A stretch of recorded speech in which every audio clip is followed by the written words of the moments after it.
The crackle of static fills the living room. The telly warms up. That familiar BBC continuity announcer slices through the afternoon quiet. Your mum calls out, "Tea's nearly ready," just as the opening credits begin. If you remember rushing home from school, satchel flung aside, knees on the carpet, eyes fixed on the flickering screen, you already know what it meant to grow up in Britain during the 60s and 70s. This wasn't just television. This was belonging. Every theme tune a promise. Every presenter a trusted friend, visiting your sitting room week after week. These shows didn't just entertain us. They shaped us. They taught us to make, to dream, to laugh, and sometimes to hide behind the settee when things got too thrilling. Stay with me. By the end, you might just rediscover the exact moment you first believed in the impossible. Blue Peter. 2 words that became the soundtrack of childhood ambition. Launched in 1958, it wasn't just television babysitting you. It was television believing you could create, innovate, and change the world with nothing but empty washing-up bottles, sticky-back plastic, and imagination. Picture it. Monday tea time. Valerie Singleton or John Noe standing behind that famous kidney-shaped table, sleeves rolled up, ready to show you something extraordinary. The Blue Peter studio felt like the most exciting classroom you'd never been to. Science experiments actually worked. Art projects looked achievable. And every cardboard box in your house suddenly held infinite possibilities. Here's one I made earlier. 4 words, repeated like a mantra, unlocking childhood creativity across the nation. If this takes you back, hit like now and share your Blue Peter memory in the comments. Children watched rockets rise from toilet rolls, gardens sprout from yogurt pots, and masterpieces emerge from the scraps your mom had about to throw away. Come Wednesday, half the nation's children were elbow-deep in PVA glue, trying to recreate magic. Blue Peter wasn't just about crafting. It was Petra the dog padding across the studio, Shep bounding through the countryside, and that coveted brass badge, childhood's holy grail, reminding everyone that dedication and imagination could earn real reward. It taught a generation that the world was worth exploring, that Monday tea times were sacred, that small hands could accomplish great things. Then came the Magic Roundabout. 5 minutes to 6, and the most peculiar creatures appeared. A shaggy dog obsessed with sugar lumps, a rabbit in a chariot, a spinning carousel holding the secrets of the universe. Originally French, Eric Thompson reimagined it entirely for Britain. Dual, a scruffy terrier with the voice of a grumpy philosopher, shuffled across the screen, sighing about life's minor inconveniences. Florence, sweet in her blue dress, attempted to make sense of it all. Brian the snail moved at his own glacial pace, and Zebedee bounced in with his dreaded time for bed. Adults watched, captivated. Beneath the innocent veneer was clever satire, gentle commentary, and a surreal charm that spoke in code. Children sensed the magic, adults savored the subtlety. Together, they shared 5 minutes of pure, unadulterated imagination. Pause for a moment and tell us your favorite Magic Roundabout character below. Dual, Florence, or Zebedee. Jackanory, a single storyteller seated beside a humble chair, proved that one voice could carry a child farther than any special effect ever could. For over 30 years, children learned that stories weren't just fleeting entertainment.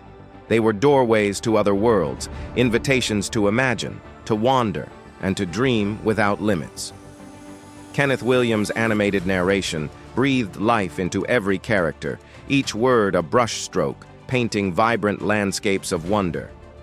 Thor's tales of Yorkshire childhoods carried the scent of coal smoke, the feel of cobblestones underfoot, transporting viewers to streets they'd never walked but somehow knew. One storyteller, one listening child, one shared imagination, converged into a quiet, extraordinary magic, proving that the simplest voice can unlock the grandest adventures. Saturday tea time. The family gathers. The TARDIS materializes. The grinding, wheezing, mechanical symphony of possibility makes your spine tingle. Doctor Who didn't arrive.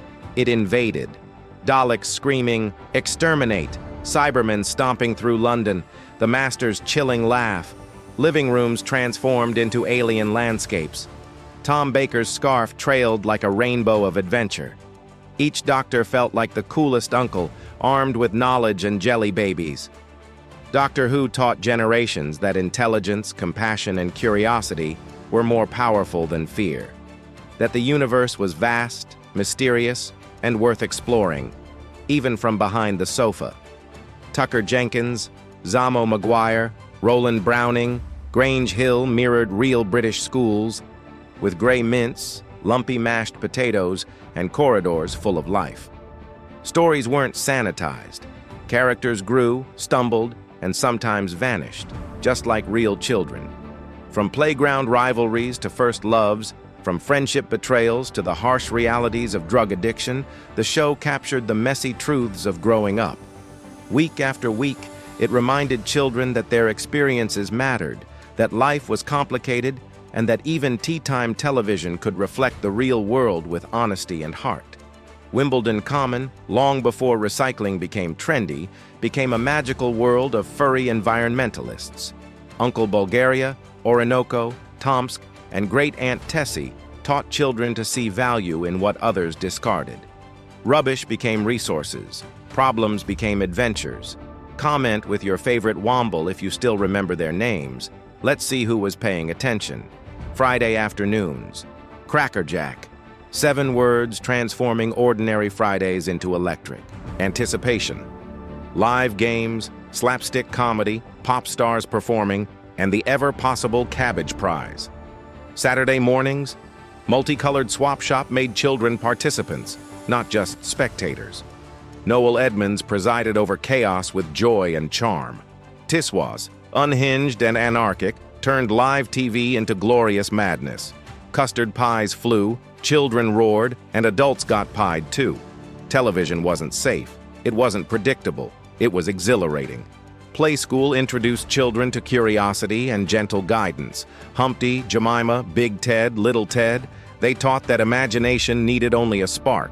Tomorrow's World brought the future to living rooms. Raymond Baxter's earnest predictions, sometimes wildly wrong, sometimes prophetic, taught children to dream, to innovate, to anticipate the impossible. Flying cars, nutrition pills, moon holidays, they believed in a world yet to come. These weren't just programs. They were the shared language of a generation, binding childhoods across Britain with invisible threads of wonder. Appointment television created moments of collective discovery. Children weren't small adults. They were visionaries in miniature. Creativity mattered. Curiosity was virtue. The world was worth exploring. Learning could be joyful. These shows created generations who could meet strangers and bond over a theme tune, who could imagine, build, and dare to dream. Television's golden age wasn't about better technology. It was about higher ambition, to inspire, educate, unite, and prove that childhood wasn't rehearsal. It was the most important performance of all. If this journey through Britain's golden age of television sparked your memories, subscribe now for more stories that celebrate the magic of imagination and the power of childhood wonder.